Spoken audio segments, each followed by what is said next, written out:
Anakku sekalian, jumpa lagi di video kita yang ketiga, yaitu di pembelajaran sejarah Indonesia untuk kelas 12 MIPA maupun IPS SMA Negeri 1 Babakan Madang. Apa kabarnya hari ini? Semoga selalu dalam keadaan sehat-sehat ya. Nah, mengingatkan lagi kepada anak-anakku sekalian yang tugas-tugasnya belum, khususnya yang 10 soal mengenai demokrasi liberal, segera dikumpulkan ya. Hari ini kita akan membahas materi kita yang ketiga, yaitu mengenai Indonesia masa awal kemerdekaan sampai dengan demokrasi liberal. Kehidupan politik pada masa awal kemerdekaan. Jadi pada masa awal kemerdekaan terjadi perubahan sistem pemerintahan dari sistem presidensial menjadi sistem parlementer. Yang awalnya presiden memegang penuh negara menjadi parlemen atau kabinet yang ditandai dengan adanya maklumat Komite Nasional Indonesia Pusat nomor 5 tanggal 11 November 1945. Perubahan fungsi KNIP yang semula menjadi pembantu presiden dan wakil presiden menjadi majelis legislatif. Itu perubahan-perubahannya. Yang kedua, terjadi perubahan juga karena Indonesia pada masa awal kemerdekaan terjadi agresi militer yang dilakukan oleh Belanda. Agresi militer 1 dan 2 pada 47 pada tahun 1948, maka Jakarta sebagai sebuah ibu kota dirasa sudah kurang aman sebagai ibu kota. Makanya nanti dipindahkanlah ibu kota dari Jakarta ke Yogyakarta untuk sementara dipindahkan. Selanjutnya, di Indonesia pada awal kemerdekaan diterapkannya juga kebijakan rekonstruksi rasionalisasi angkatan perang untuk menyederhanakan angkatan perang yang dianggap terlalu rumit. Itu di kehidupan politik awal kemerdekaan. Nah, pada awal kemerdekaan terjadi keragaman politik, artinya banyak aliran-aliran politik yang ada sejak masa awal kemerdekaan. Yang pertama adalah pembatalan PNI sebagai partai tunggal. Jadi di tahun 1945, PNI itu pernah ditetapkan sebagai partai tunggal, yang artinya satu-satunya partai yang ada di Indonesia. Tapi sama beberapa pihak, keputusan ini ditentang karena menurut mereka kalau partainya tunggal berarti negara kita negara komunis dong, nggak berdasarkan demokrasi. Makanya terjadilah pembatalan PNI sebagai partai tunggal. Kenapa sih partai tunggal ini dibubarkan? Alasannya yang pertama, penolakan dari kalangan-kalangan pemuda. Yang kedua, Republik Indonesia akan berada dalam keadaan bahaya jika sekutu mengira Republik Indonesia adalah negara yang fasis. Kalau negara fasis itu negara yang terlalu membanggakan tanah airnya. Nah, semua aktivitas politik dan pembangunan diarahkan dalam KNIP atau Komite Nasional Indonesia Pusat. Keragaman politik. Nah, keragaman politik ini tampak saat status KNIP diubah dari sebagai pembantu presiden, yaitu lembaga eksekutif, menjadi badan parlemen sementara atau lembaga legislatif. Atas desakan dari kalangan-kalangan yang lainnya, seperti Sultan Syahrir dan Amir Syarifuddin, akhirnya nanti pemerintah melalui maklumat Wakil Presiden nomor 10 tanggal 16 Oktober 1945, sejak itu tugas KNIP mengeluarkan aturan-aturan hukum dan ikut menetapkan GBHN. Di sini kalian bisa lihat bahwa ternyata KNIP fungsinya menjadi lembaga legislatif, yaitu membuat peraturan perundang-undangan. Dampaknya adalah dikeluarkannya maklumat pemerintah tanggal 3 November 1945 tentang pembentukan partai politik. Dengan adanya maklumat itu, akhirnya nanti partainya nggak jadi partai tunggal lagi, tapi menjadi partai yang banyak atau multi partai. Jadi semua berkesempatan untuk menjadi sebuah partai politik. Nah, selain keragaman partai politik, ternyata di awal kemerdekaan terjadi keragaman ideologi. Ideologi yang ada pada awal kemerdekaan yang pertama adalah aliran nasionalis, yaitu PNI, Persatuan Rakyat Marhaen. Lalu ada aliran agamis, yaitu Masyumi, Partai Islam, Parkindo PKRI, Partai Kristen. Lalu ada aliran sosialis, ada PSI, Parsi, PBI, PRJ, dan Paras. Dan aliran yang terakhir adalah aliran komunis. Nah, tanggal 14 November 1945, Presiden Soekarno akhirnya mengeluarkan maklumat pemerintah tentang perubahan sistem kabinet presidensial menjadi parlementer atas desakan KNIP. Jadi mulai November 1945, negara kita menjadi negara parlemen.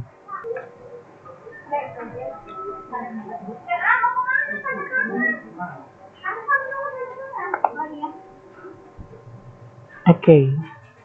Selanjutnya adalah di masa awal kemerdekaan. Tadi kan kita ngomongin kehidupan politik. Tadi kita sudah ngomongin mengenai kehidupan politik. Sekarang kita akan ngomongin mengenai masalah-masalah perekonomian di masa awal kemerdekaan. Masalah perekonomian di awal kemerdekaan itu ada 3 hal. Yang pertama adalah terjadinya hiperinflasi.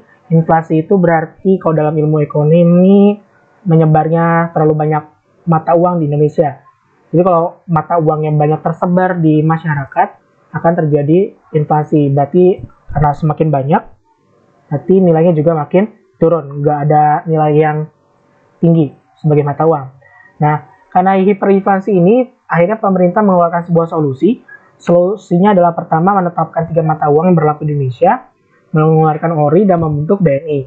Nah, masalah yang kedua adalah ternyata Belanda membuat sebuah aturan lagi, yaitu ketika mempertahankan kemerdekaan, yaitu melakukan blokade ekonomi oleh Belanda.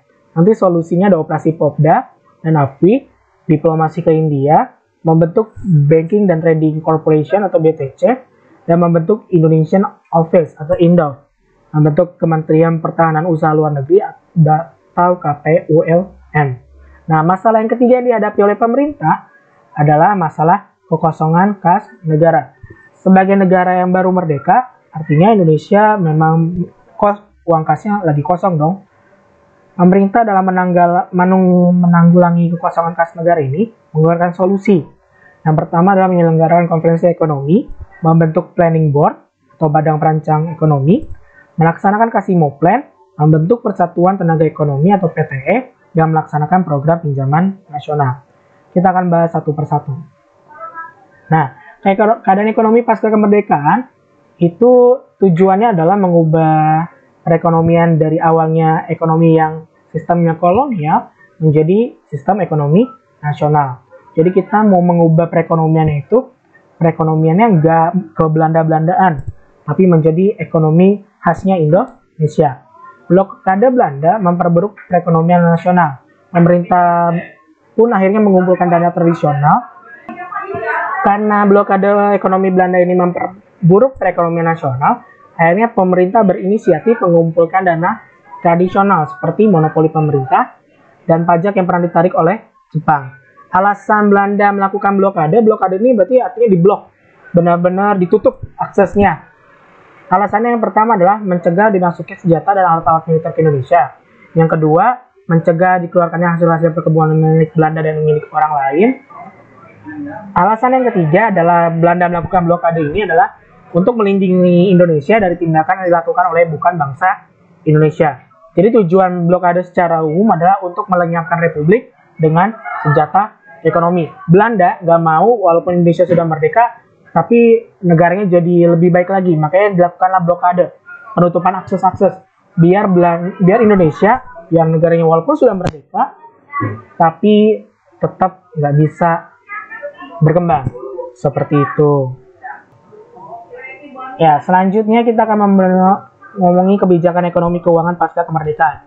Yang tadi saya pernah bilang, yaitu Indonesia melakukan berbagai macam hal-hal untuk memperbaiki ekonomi. Yang pertama adalah pinjaman nasional. Pemerintah Republik Indonesia berusaha untuk mengatasi kesulitan moneter yang semakin kacau dengan cara melakukan pinjaman nasional. Dengan persetujuan Menteri Keuangan pada waktu itu, Insinyur Surahman, melaksanakan pinjaman nasional dengan dasarnya yaitu Undang-Undang Nomor 4 Tahun 1946. Besar pinjaman direncanakan akan meliputi sebesar 1 miliar rupiah yang dibagi atas 2 tahap. Jadi nanti tujuan dari pinjaman nasional ini adalah nanti rakyat ini patungan lah ibarat kata memberikan pinjaman kepada pemerintah Indonesia, dan targetnya pemerintah adalah dengan pinjaman nasional ini rakyat bisa meminjamkan totalnya seluruhnya adalah sebesar 1 miliar rupiah. Nah, hal yang kedua adalah menggunakan uang Republik Indonesia. Pasca kemerdekaan Indonesia, ekonomi Indonesia dalam keadaan yang kurang menguntungkan, sehingga mengakibatkan inflasi. Yang tadi saya bilang bahwa uang di masyarakat beredar banyak yang mengakibatkan nilai uang itu menjadi rendah. Untuk mengatasinya, pemerintah mengeluarkan maklumat nomor 1 sampai 10 tanggal 3 Oktober 1945 yang menetapkan masih berlakunya 3 jenis mata uang. Jadi pada saat itu ada 3 jenis mata uang yang berlaku, yaitu uang The Java's Bank atau uang Belanda dari Bank Jawa, uang Jepang, sama uang dari pemerintah Hindia Belanda. Ori adalah uang kertas pertama yang dikeluarkan oleh pemerintah Republik Indonesia. Uang ini digunakan untuk menggantikan uang Hindia Belanda dan uang Jepang yang masih berlaku sebagai alat pembayaran yang sah. Secara resmi, ori diterbitkan tanggal 30 Oktober 1946. Jadi daripada banyak uang yang beredar di masyarakat, akhirnya pemerintah mengeluarkan uang yang baru yang bernama uang Republik Indonesia atau ori. Nah, pemerintah juga mendirikan Badan Usaha Milik Negara atau BUMN, yaitu BNI 1946 atau BNI 46, untuk melaksanakan koordinasi secara konkret antara masalah-masalah ekonomi dan keuangan dengan membentuk Bank Negara Indonesia. Secara resmi dibentuk pada tanggal 1 November 1946. Jadi BNI juga pada saat itu berfungsi sebagai bank sentral. Arti bank sentral adalah yang mencetak dan mengatur uang Indonesia pada saat itu. Jadi yang mencetak dan mengatur peredaran uang, peredaran ori adalah dari BNI ini. Yang keempat adalah India Race atau sebuah perjuangan diplomasi internasional. Nah, Indonesia kan pada saat itu lagi ada blokade ekonomi yang dilakukan oleh Belanda. Nah, untuk membuka blokade ekonomi oleh Belanda ini, yang tadi saya bilang bahwa Indonesia pernah dilakukan blokade ekonomi, nanti rakyat Indonesia atau pemerintah Indonesia agar mendapatkan simpati internasional, agar blokade ekonomi Belanda dapat dipatahkan, adalah melakukan diplomasi secara internasional. Salah satunya adalah melakukan diplomasi kepada India. Diplomasi ini dikenal sebagai diplomasi beras. Karena masih dalam situasi perang, pemerintah hanya bergantung pada produksi petani. Dengan itu, pemerintah berusaha untuk bertahan menghadapi blokade Belanda. Usaha pertama yang dilancarkan masih bersifat politis daripada ekonomi. Misalnya, Indonesia memberikan bantuan beras kepada India, dan India balik memberikan bantuan pakaian kepada Indonesia.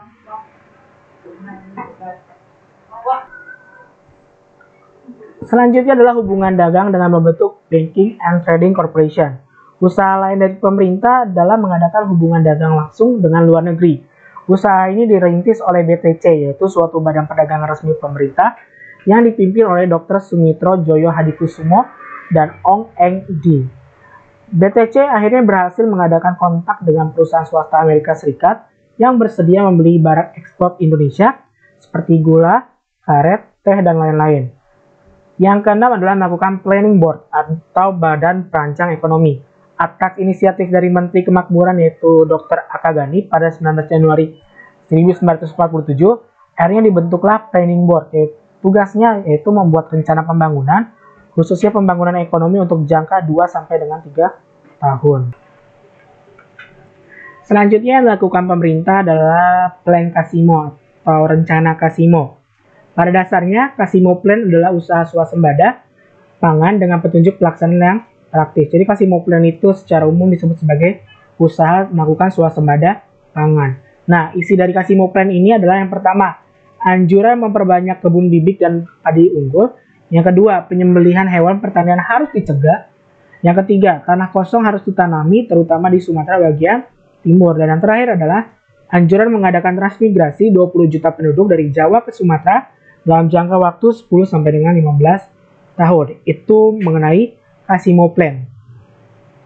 Selanjutnya, usaha yang dilakukan adalah Panitia Pemikir Siasat Ekonomi. Panitia Pemikir Siasat Ekonomi ini tugasnya untuk mempelajari, mengumpulkan data, memberikan bahan bagi kebijaksanaan pemerintah, dan bahan-bahan guna merencanakan pembangunan ekonomi, serta nasihat-nasihat kepada pemerintah dalam rangka perundingan dengan Belanda. Dan yang terakhir adalah membentuk Persatuan Tenaga Ekonomi atau PTE. Dalam kongresnya, Muhammad Hatta menganjurkan agar para pengusaha swasta memperkuat wadah persatuannya.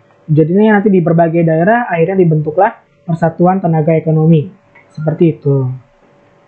Selanjutnya adalah setelah tadi kita ngomongin Indonesia awal kemerdekaan, kita akan membahas mengenai masa demokrasi liberal dari tahun 1950 sampai dengan 1959. Tanda dimulainya demokrasi liberal adalah diberlakukannya Undang-Undang Dasar sementara 1950. Harusnya kan pas kembali dari negara parlemen dari negara Republik Indonesia Serikat, harusnya pas kembali menjadi negara kesatuan Republik Indonesia, harusnya ke Undang-Undang 45, ternyata pada saat itu malah memilih untuk ke Undang-Undang Dasar sementara 1950. Nah, sistem pemerintahan negara menurut Undang-Undang Dasar sementara 1950 adalah sistem parlementer. Artinya, kabinet disusun menurut perimbangan kekuatan kepartaian dalam parlemen dan sewaktu-waktu dapat dijatuhkan oleh wakil-wakil partai dalam parlemen.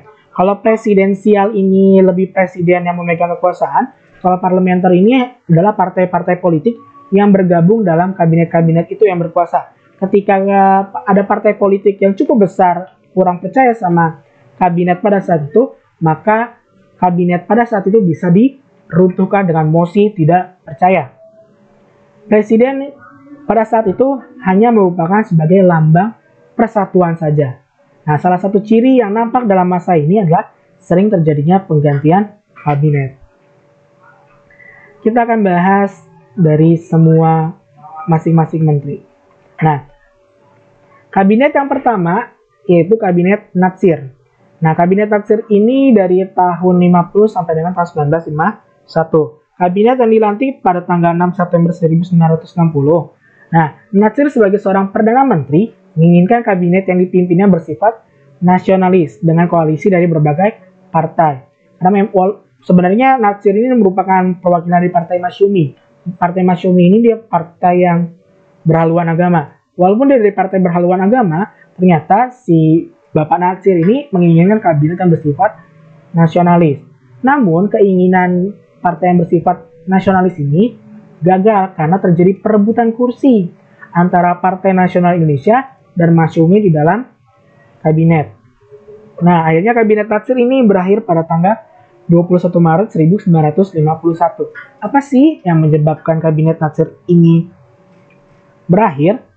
Pada 22 Januari 1951, PNI mengeluarkan mosi tuntutan agar pemerintah mencabut peraturan pemerintah nomor 39 tahun 1950 tentang pemilihan anggota lembaga perwakilan daerah dan menggantinya dengan undang-undang baru yang lebih demokratis. Seperti itu.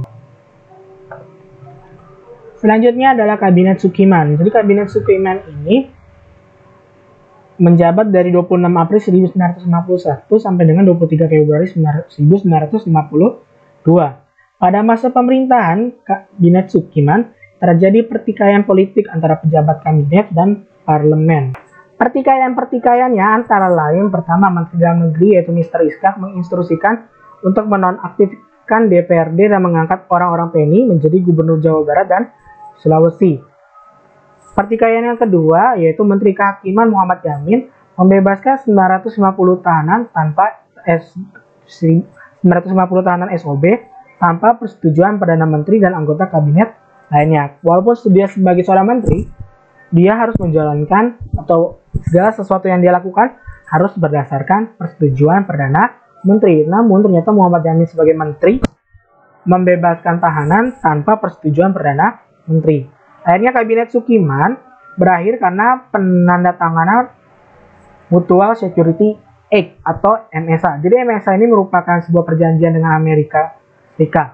Menurut partai-partai pada saat itu, ketika Kabinet Sukiman menandatangani MSA ini sangat-sangat fatal. Berarti Kabinet Sukiman sudah menentang politik bebas aktif, yang artinya tidak ikut ke blok barat atau blok timur. Jadi pada saat itu memang terjadi sebuah perang dingin. Perang dingin ini adalah perang yang nggak bersenjata. Perangnya itu antara dua ideologi besar, yaitu liberal dan komunis. Liberal itu Amerika Serikat dan komunis itu adalah Uni Soviet. Blok barat itu liberal, blok timur itu adalah komunis. Nah, ketika penandatanganan MSA ini mengakibatkan bahwa ternyata kita melanggar politik bebas aktif, yang artinya kita nggak boleh mengikut blok barat atau blok timur. Dengan kita tanda tangan ini, kita ibarat kata sudah ikut ke blok barat, yaitu ikut ke Amerika. Makanya ada mosi tidak percaya dan Kabinet Sukiman pun runtuh. Selanjutnya ada Kabinet Wilopo. Jadi Kabinet Wilopo ini dari 30 Maret 1952 sampai dengan 2 Juni 1953. Tugas pokok dari Kabinet Wilopo adalah menjalankan persiapan pemilihan umum untuk memilih anggota parlemen dan konstituante. Akan tetapi tugas tersebut tidak dapat terlaksana.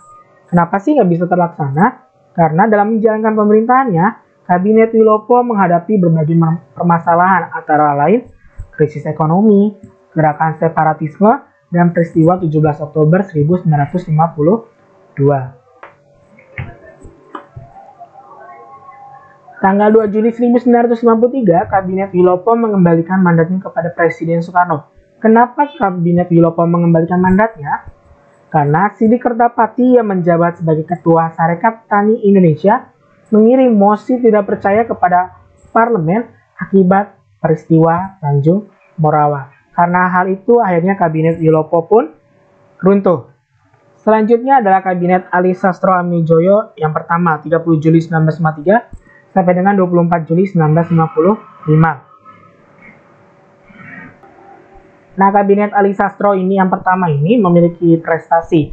Prestasinya adalah kabinet ini berhasil menyelenggarakan Konferensi Asia Afrika. Dari Konferensi Asia Afrika ini nanti muncullah sebuah gerakan untuk menyerukan kepada dunia agar memerdekakan negara Asia Afrika. Bahkan ini menjadi cikal bakal dari gerakan non-blok atau nggak berpihak blok barat dan blok timur alias netral.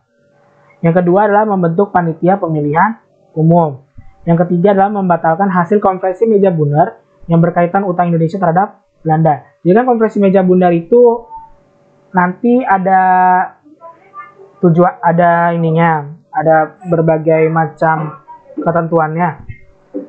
Ketentuannya adalah, oke, Belanda akan memberikan kemerdekaan Indonesia asalkan Indonesia menanggung beban utang atau kerugian-kerugian yang ditanggung oleh Belanda. Nah, karena pas Ali Sastro Amijoyo yang pertama ini, dia membatalkan hasil KMB yang berkaitan dengan utang Indonesia kepada Belanda. Jadi kita nggak punya utang kepada Belanda.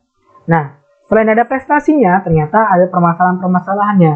Permasalahan dari Kabinet Ali Sastro Amijoyo yang pertama ini adalah pemberontakan DITI di Jawa Barat. Yang kedua, pemberontakan Daud Bere di Aceh, berarti DITI Aceh. Dan pemberontakan Kahar Muzakar di Sulawesi Selatan atau DITI Sulawesi Selatan. Jadi permasalahannya Ali Sastro ini lebih ke permasalahan atau konflik disintegrasi bangsa, khususnya yaitu DITI. Nah, Kabinet Ali I jatuh karena masalah pergantian pimpinan TNI AD yang dikenal sebagai peristiwa 27 Juni 1955. Karena ada pergantian TNI AD, akhirnya kabinet ini pun jatuh. Karena memang ada beberapa hal pergantian kabinet ini gak sesuai dengan prosedur yang ada. Makanya nanti kabinet ini pun runtuh. Kabinet selanjutnya adalah Kabinet Burhanuddin Harahap. Yang paling penting dari Kabinet Burhanuddin Harahap adalah terselenggaranya pemilu pertama di Indonesia, yaitu tahun 1955. Pemilu 1955 ini terbagi menjadi dua, yaitu pemilu untuk memilih anggota DPR pada tanggal 29 September 1955 dan tanggal 15 Desember 1955 untuk memilih anggota konstituante. Jadi pemilu 1955 ada dua ya, memilih anggota DPR untuk gelombang pertama, gelombang keduanya adalah memilih anggota konstituante. Keberhasilan pemilu 1955 menandai berakhirnya tugas kabinet ini. Pada 3 Maret 1956, Kabinet Burhanuddin Harahap mengembalikan mandatnya kepada Presiden Soekarno. Karena program besarnya pemilu sudah terlaksana, makanya akhirnya Burhanuddin Harahap mengembalikan mandatnya karena ya program saya sudah selesai. Jadi buat apa saya menjalankannya kembali? Akhirnya mengembalikan mandatnya. Setelah Burhanuddin Harahap, Ali Sastro Amijoyo pun kembali menjadi Perdana Menteri. Program kerja dari Ali Sastro Amijoyo yang kedua ini adalah laksanakan pembatalan hasil KMB. Yang kedua, mengembalikan Irian Barat ke pangkuan Indonesia. Dan yang ketiga, melaksanakan hasil keputusan Konferensi Asia Afrika yang disebut sebagai Dasar Sila Bandung. Itu program kerjanya. Bagaimana akhir dari Kabinet Ali II ini? Akhir dari Kabinet Ali kedua ini adalah munculnya gerakan separatis di berbagai daerah. Gerakan separatis ini adalah gerakan-gerakan yang merongrong negara kesatuan Republik Indonesia sebagai suatu bentuk disintegrasi. Nah, selain ada gerakan separatisme yang diperparah juga karena Ikatan Pembela Kemerdekaan Indonesia atau IPKI dan Masyumi menarik para menterinya dari kabinet. Akhirnya karena dua permasalahan itu, pada tanggal 14 Maret 1957, Kabinet Ali II menyerahkan mandatnya kepada Presiden Soekarno. Dan selanjutnya adalah kabinet yang terakhir di demokrasi liberal, yaitu Kabinet Juanda atau Kabinet Karya. Nah, Kabinet Juanda ini mempunyai program kerja yang dikenal sebagai Panca Karya Kabinet Juanda. Programnya apa saja? Yang pertama adalah membentuk Dewan Nasional. Yang kedua adalah normalisasi situasi Republik Indonesia. Yang ketiga, melanjutkan pembatalan hasil konvensi Meja Bundar. Yang keempat, mempercepat proses pembangunan. Dan yang kelima adalah memperjuangkan pengembalian Irian Barat. Nah, dalam Kabinet Juanda ini juga salah satu prestasi yang paling utama atau paling penting adalah di Kabinet Juanda dikenal dengan sebuah deklarasi yang diakui secara internasional, yaitu Deklarasi Juanda. Deklarasi Juanda adalah untuk menentukan garis kontinental batas wilayah laut Indonesia melalui Deklarasi Juanda yang awalnya adalah dari 3 mil dari garis pantai menjadi lebih jauh lagi, yaitu 12 mil dari garis pantai. Jadi wilayah laut Indonesia menjadi lebih berdaulat dan lebih luas. Itu. Sistem kepartaian di zaman awal kemerdekaan demokrasi liberal. Kalau di awal kemerdekaan, itu sistem kepartaiannya tadi saya bilang awalnya adalah PNI sebagai partai tunggal. Nah, atau disebut dengan Sparti. Nah, karena ada partai tunggal ini ternyata ditentang oleh berbagai macam pihak. Akhirnya rencana PNI sebagai partai tunggal dibatalkan pada tanggal 31 Agustus 1945. Untuk itu akhirnya Wakil Presiden Muhammad Hatta mengeluarkan maklumat tentang pembentukan partai politik pada tanggal 3 November 1945 yang artinya membuka seluas-luasnya bagi berbagai macam pihak untuk membentuk partai politik di Indonesia. Kalau di zaman demokrasi liberal, sistemnya itu adalah menerapkan sistem multi partai, artinya partainya itu banyak. Partai politik saling bersaing, saling mencari kesalahan bahkan dan saling menjatuhkan. Makanya gak heran selama 9 tahun demokrasi liberal, kabinetnya tuh udah ada 7. Mungkin menjabatnya cuma beberapa bulan, tahun, atau kurang dari 2 tahun.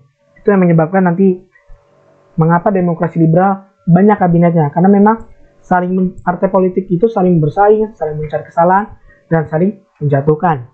Nah, partai politik yang tidak memegang jabatan dalam kabinet menjatuhkan partai politik yang sedang memerintah. Akhirnya yang menyebabkan sering terjadinya pergantian kabinet.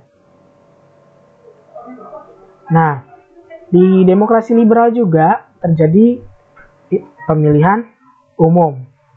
Pada 31 Mei 1954, pemerintah membentuk Panitia Pemilihan Indonesia yang diketuai Hadikusumo dan Rustam Sultan Palindi sebagai wakil. PPI menetapkan pemilu dilaksanakan dalam 2 tahap, yaitu 29 September 1955 untuk memilih anggota parlemen atau DPR, dan 15 Desember 1955 untuk memilih anggota konstituante. Jadi konstituante ini sebuah dewan yang besar juga, tugas utamanya adalah untuk membentuk undang-undang yang baru. Partai pemenang pemilu 1955 secara berturut-turut sebagai berikut. Yang pertama adalah PNI, pemenang kedua adalah Masyumi, pemenang ketiga adalah Nahdlatul Ulama, dan yang keempat adalah Partai Komunis Indonesia atau PKI.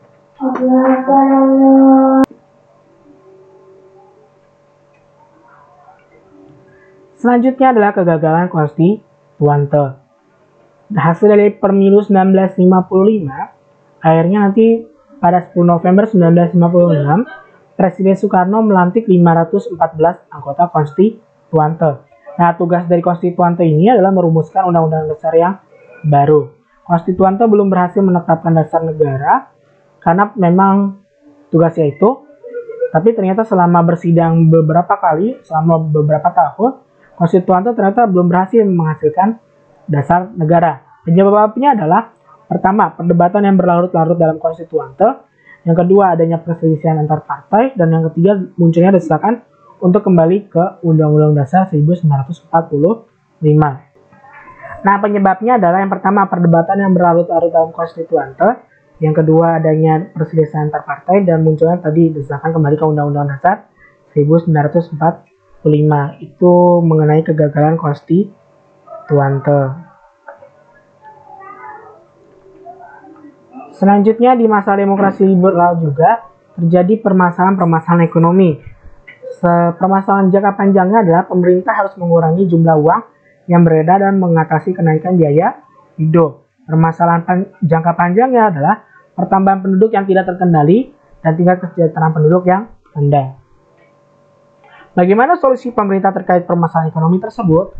Solusi pemerintah dalam melakukan berbagai macam kegiatan-kegiatan. Yang pertama adalah melakukan pemikiran ekonomi nasional. Pemikiran ekonomi nasional ini mempunyai tujuan untuk mengubah sistem ekonomi kolonial menjadi sistem ekonomi nasional. Selanjutnya adalah sistem ekonomi liberal. Sistem ekonomi liberal ini melaksanakan industrialisasi dengan peningkatan produksi dalam negeri, perbaikan pangan, sarana dan prasarana, serta penanaman modal asing. Nah, inilah yang dilakukannya. Mari kita bahas satu persatu. Kita bahas satu persatu ya. Bentar. Oke, masuk jalan. Yang pertama gerakan benteng. Jadi gerakan benteng ini digagas oleh Sumitro Joyo Hadikusumo. For the information, Sumitro Joyo Hadikusumo ini adalah bapaknya Prabowo Subianto. Nah, program kerja dari gerakan benteng ini adalah memberikan bantuan kepada pengusaha pribumi agar ikut berpartisipasi dalam pembangunan ekonomi nasional. Kendalanya adalah pemberian lisensi impor yang disalahgunakan, dan yang kedua adalah mendaftarkan perusahaan milik pengusaha Tionghoa dengan menggunakan nama pengusaha pribumi. Kan memang nih gerakan benteng ini lebih untuk pribumi kan, tapi ternyata orang-orang Tionghoa memanfaatkannya dan menggunakan nama pribumi. Selanjutnya adalah Gunting Syarifuddin. Jadi Gunting Syarifuddin ini merupakan sebuah gagasan yang digagas oleh Syarifuddin Prawinegara. Kebijakan ini bertujuan untuk menanggulangi defisit anggaran negara sebesar 5,1 miliar. Nah, kebijakan ini memotong nilai uang atau sunring yang bernilai Rp2,5 ke atas hingga nilai setengahnya. Nah, inilah hasil dari Gunting Syarifuddin. Jadi Gunting Syarifuddin ini memotong mata uang. Jadi uang yang Rp2,5 ke atas benar-benar dipotong. Gunanya adalah yang kiri untuk alat pembayaran yang sah, yang kanan digunakan sebagai obligasi atau untuk pinjaman nasional. Itu kegunaan dari Gunting Syarifuddin. Selanjutnya adalah nasionalisasi perusahaan asing. Nasionalisasi ini terjadi sejak tahun 1997. Kebijakan ini merupakan tindakan pencabutan hak milik Belanda atau asing yang kemudian diambil alih atau ditetapkan statusnya sebagai milik pemerintah Republik Indonesia. Jadi yang awalnya punya Belanda nanti diambil alih secara paksa menjadi punya Indonesia. Contoh perusahaan-perusahaan yang dinasionalisasi adalah ada KPM yang nanti berubah menjadi PT Pelni, ini perusahaan kapal. Lalu ada KILM, ini perusahaan pesawat udara yang nanti berubah menjadi Garuda Indonesia Airways. Dan yang ketiga adalah The Javas Bank. The Javas Bank ini adalah Bank Jawa yang nanti akan berubah namanya menjadi Bank Indonesia. Bank Indonesia inilah yang nanti akan menjadi bank sentralnya Indonesia sejak saat itu, menggantikan Bank Negara Indonesia atau BNI. Selanjutnya adalah sistem ekonomi Alibaba. Sistem ekonomi Alibaba ini diprakarsai oleh Iskak Cokro Adisuryo yang bertujuan untuk menciptakan kerjasama antara pengusaha pribumi atau yang disebut dengan representasi nama Ali dengan perusahaan non pribumi, khususnya Cina dengan representasi nama Baba. Jadi singkatnya itu adalah orang-orang Indonesia belajar mengenai perekonomian atau membentuk perusahaan, belajar dari perusahaan-perusahaan orang asing atau orang-orang Cina. Jadi sistem ekonomi Alibaba ini dilakukan dengan berbagai cara. Yang pertama adalah mewajibkan perusahaan asing yang beroperasi di Indonesia memberikan pelatihan kerja kepada tenaga kerja Indonesia. Yang kedua adalah mendirikan perusahaan negara. Dan yang ketiga adalah menyediakan kredit dan lisensi kepada perusahaan swasta nasional. Selanjutnya ada perundingan finansial ekonomi 7 Januari 1956. Kabinet Burhanuddin Harahap mengirim delegasi ke Belanda dengan misi merundingkan masalah finansial dan ekonomi. Isi rancangan FINEK adalah pertama, pembatalan persetujuan FINEK hasil KMB. Yang kedua, hubungan FINEK Indonesia-Belanda didasarkan atas hubungan bilateral atau hubungan dua negara, serta hubungan FINEK didasarkan atas undang-undang nasional. Isi FINEK ternyata ditolak oleh pemerintah Belanda, sehingga pemerintah Indonesia secara sepihak membubarkan Uni Indonesia-Belanda pada tanggal 13 Februari 1956. Selanjutnya adalah Biro Perancang Nasional. Biro Perancang Nasional ini dibentuk pada masa pemerintahan Kabinet Ali Sastroamidjojo yang kedua. Tugas dari Biro Perancang Nasional ini adalah untuk merancang pembangunan jangka pendek. Biro Perancang Nasional diketuai oleh Juanda Kartawijaya. Ternyata Biro Perancang Nasional mengalami kegagalan karena masa kinerja kabinet yang singkat dan terjadi ketidakstabilan politik. Selanjutnya adalah Rencana Pembangunan 5 Tahun atau RPLT. RPLT ya, bukan Repelita. Beberapa jawaban anak malah ngomongin Repelita. Kalau Repelita ini program kerjanya Orde Baru. Kalau ini RPLT. Jadi RPLT itu adalah kebijakan yang dikeluarkan oleh Biro Perancang Negara. Pembiayaan RPLT diperkirakan mencapai 12,5 miliar. Akhirnya nanti RPLT disetujui DPR pada 11 November 1958. Nah, seperti itu. Nah, yang saya sudah janjikan minggu kemarin, kalau kita mau ada diskusi, setelah saya pikir-pikir, jadi kita nggak ada diskusi ya. Buat anak-anakku sekalian, bisa kalian baca ini tayangan di tayangan video. Jadi nggak ada diskusi ya. Setelah kalian menonton video ini, silakan kalian masuk ke link. Jadi nanti linknya akan saya taruh di deskripsi. Jadi link ini, artikel ini menjelaskan mengenai sebuah peristiwa penting di demokrasi liberal, yaitu pemilu 1955 yang sebagai pemilu pertama, khususnya bagaimana kisah persaingan Partai Islam dengan komunis pada pemilu 1955. Jadi ngomongin pemilu 1955 dan kisah persaingan antara komunis dan Partai Islam. Tugas kalian adalah silakan kalian masuk ke link tersebut, silakan kalian baca dengan sama. Dari artikel tersebut silakan kalian berikan kesimpulan. Kesimpulannya silakan kalian tulis nama dan kelas di serta simpulannya apa. Lalu kesimpulan kalian silakan taruh di komentar YouTube di bawah ini. Jadi kalian masuk ke link, kalian baca, lalu di komentar YouTube ini silakan tulis nama, kelas, dan kesimpulan dari artikel yang kalian baca. Seperti itu. Itu aja tugasnya ya. Jadi cuma menonton video, lalu kalian baca artikelnya, lalu berikan komentar di komentar YouTube ini. Komentar YouTube-nya yaitu tentang kesimpulan dari artikel yang kalian baca di link tersebut. Ada nilai tambahan bagi kalian yang mengerjakan. Seperti itu.